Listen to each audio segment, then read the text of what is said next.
David Smith here with another Flipped Classroom math video. A few tips before we get started. Remember, you can always pause the video if you need to catch up with your notes. You can also speed up or slow down the playback if that helps. Finally, you can turn on the captions so you can see my words going by at the bottom of your screen. Okay, today's lesson, translations, so still doing slides, but now we're going to do lines and curves. A little bit more complicated. Let's get some notation under our belt first. This was from the last lesson on translations. We have some point P, that's x comma y. We translate it over HK, that's our translation vector. And we get a new point, P prime, which is really just going to be the x-coordinate from the old point with h added to it, and the y-coordinate with k added to it. So this works in a similar fashion, but we developed these little translation equations to help us do that. So the new x-coordinate, which we're calling x prime, is just x plus h, and the new y-coordinate, which we're calling y prime, is just y plus h. So let's do some examples. Okay, so what we're going to do this time is we're going to take this equation, 2x minus 3y equals 6, and we're going to translate it by this vector, negative 1, 2. Before we get started, let's take a look at this equation. Most of the time, for line equations, you are used to y equals mx plus b format, where the equation is solved for y. And this is a nice format for graphing. This is kind of a general form. In fact, sometimes it's called general form for a line equation. And this is useful in other areas of mathematics. So in this unit, we're going to see a lot of general form equations, and we're going to need to manipulate them.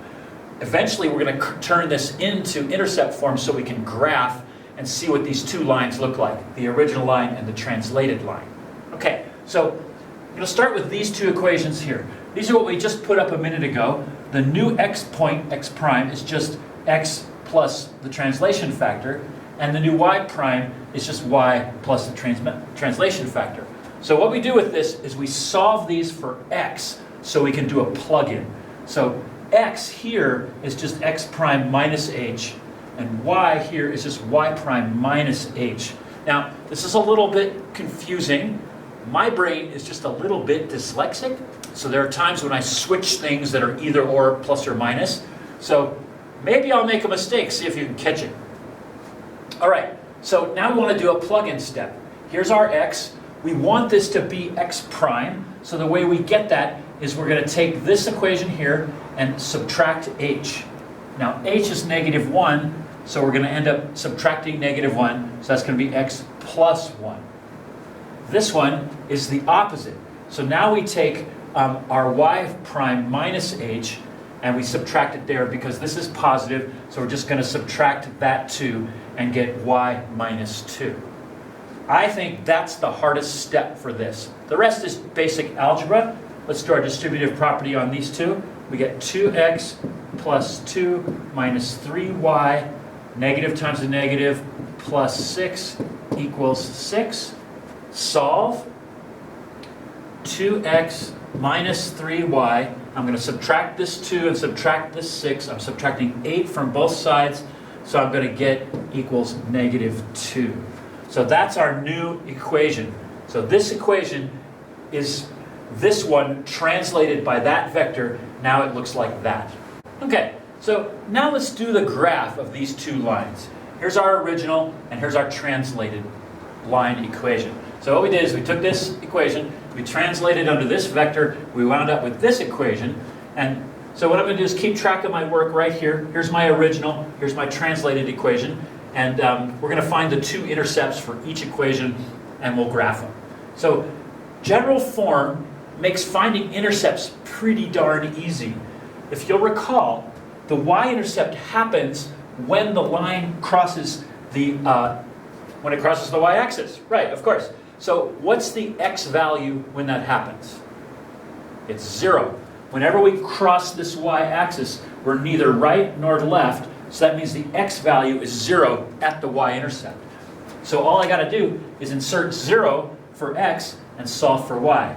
So when x is 0, this term is 0. It goes away. I have minus 3y equals 6. Dividing through by negative 3, I get y equals negative 2.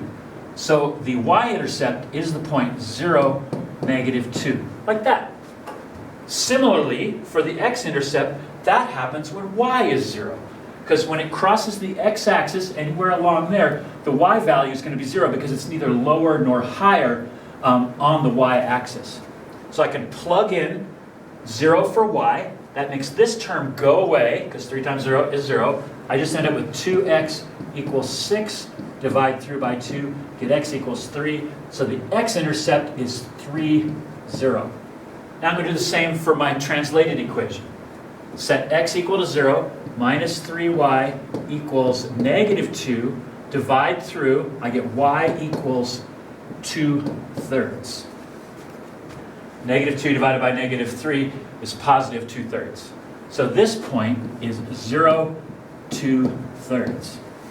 Okay, so now let's do the x-intercept. Remember what we do there is we set y equal to 0 and we solve for x. 2x equals -2, divide through by 2, I get x equals -1. So that means my x-intercept is -1, 0. So now I can graph both lines on my coordinate plane. Let's hit the first one. 0, -2.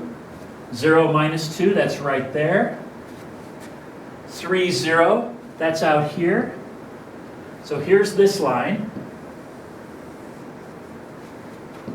This is the line. 2x minus 3y equals 6. That's a 6.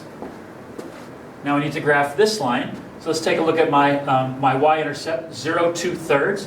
That's right there. And then -1, 0. -1, 0, right there. So this is that line, which is 2x minus 3y equals -2.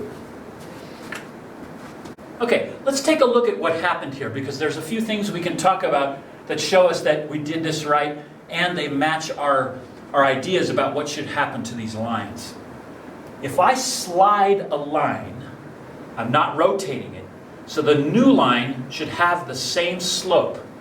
Now, my drawing might not be perfect, but it does kind of look like they have the same slope. But we can be more precise.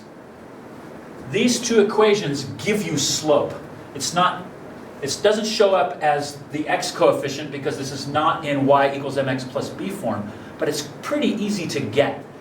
General form equations of a line, the slope is just this over this, change the sign. So the slope for this one, I'll use m because that's what we've used for slope, is going to be 2/3. If this was positive, then it would be -2/3. Let's check this one. You can tell already, m is going to be 2/3 as well. So these two equations have the same slope already. So that's another confirmation that we did the right thing. Something else I want to talk about. When you see this translation, does this tell you really clearly whether the line is moving up or down? I'm not sure. I guess you could say it's moving 1 this way and then 2 up. So that kind of makes sense that it did that, but it's not immediately clear. So as you work these problems, it might become more clear to you over time. Now that you've watched the video, take a moment and write down any questions that you might have so you can bring them to our next class. Remember that you can always watch the video again and perfect your notes. Finally, if you enjoyed the video, please click the like button down below. And if you'd like to help me grow my YouTube channel, please click subscribe.